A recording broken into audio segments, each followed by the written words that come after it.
안녕하세요. 한의학박사 장용남 원장입니다.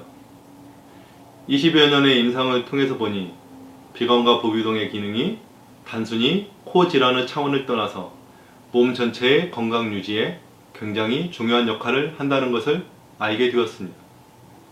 그래서 오늘은 비강과 보비동의 중요성에 대해서 임상을 통해 알게 된 내용들을 쉽게 정리해서 설명해 드리도록 하겠습니다.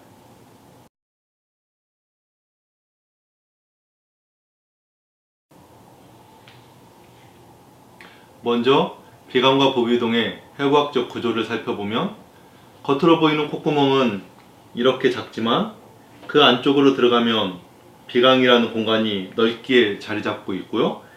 이 비강도 그냥 텅 비어있는 공간이 아니라 이렇게 상비갑계, 중비갑계, 하비갑계라는 세 개의 칸막이로 나뉘어져 있습니다. 또한 코 주변의 얼굴뼈 속에는 상악동, 전두동, 사골동, 저평동이라는 네 쌍의 부비동이 위치해 있어서 이 비강관은 가느다라는 관으로 서로 이렇게 통해져 있습니다. 그래서 호흡을 통해서 우리가 공기를 들이마시면 콧구멍으로 들어간 바람이 이 비갑계의 칸막이를 따라서 골고루 분산이 되어서 흐르고 비강 주변에 이 부비동까지 골고루 바람이 통하는 그런 구조로 되어져 있는 것입니다.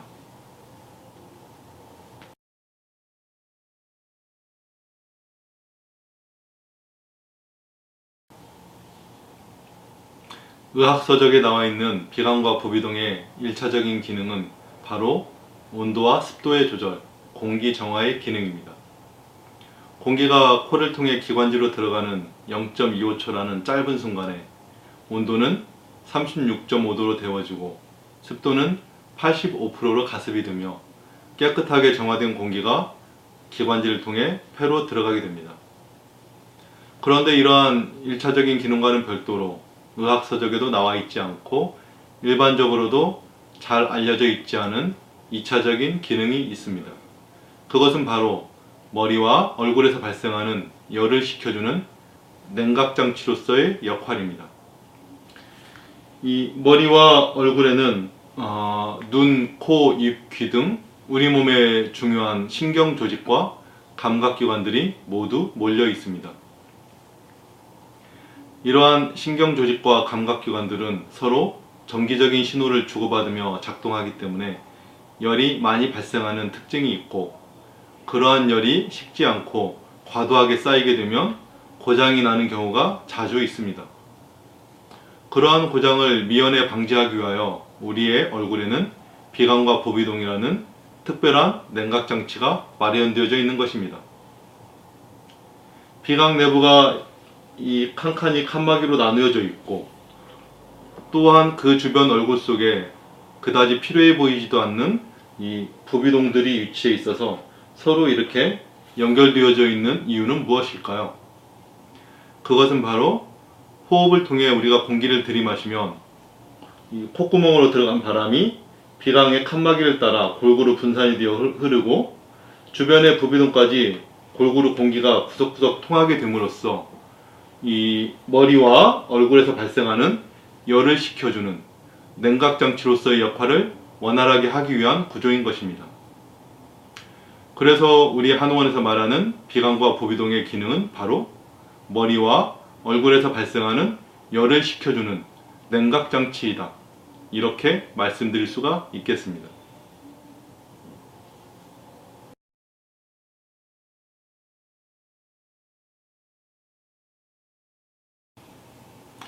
비강과 보비동은 어떤 원인에 의해서 병이 생기게 되고 또 어떠한 과정을 거치면서 그 기능을 상실하게 되는 것일까요?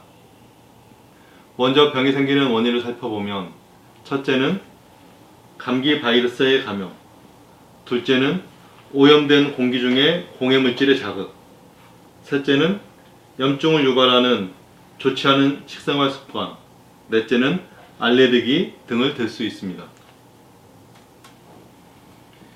예를 들어 감기에 걸리게 되면 바이러스 침입으로 인해 비강 내에 급성 염증이 생기게 되고 코 속의 점막이 많이 붓게 되는데요. 차차 시간이 지나면서 바이러스가 사라지고 감기에서 회복되어 낫게 된다 하더라도 이 한 번 부었었던 이 코 속의 점막은 100% 완전히 빠지지 않고 약간의 부었던 흔적을 남긴 채로 가라앉게 됩니다. 감기가 반복될 때마다 이러한 과정도 반복되면서 점차 빠지지 않고 남아있는 점막의 양이 늘어나게 되고, 그러다가 결국에는 점막이 만성적으로 부어 있어서 더 이상 가라앉지 않고 코를 꽉 막게 되는 상황까지 오게 됩니다. 그러한 상태를 만성 비후성 비염이라고 하죠. 점막에 어혈이 차여 만성적으로 부어 있게 되면 코로 숨을 쉬기도 불편할 뿐더러 부비동으로 통하는 통로들이 막히게 되고, 그리 되면 이 비강과 부비동 전체에 공기순환이 안 되면서 머리와 얼굴에서 발생하는 열을 식혀주는 냉각장치로서의 기능이 떨어지게 됩니다. 감기에서와 마찬가지로 다른 원인에 의해서도 똑같은 병리적 상태가 진행이 되어서 비강을 막을 수가 있는데요. 특히 요즘에는 공해로 인한 공기 중의 오염물질과 알레르기를 유발하고 염증을 일으키는 건강하지 못한 먹거리들이 문제가 되고 있으며, 그로 인해 비강과 부비동의 건강이 상시로 위협받고 있는 실정입니다.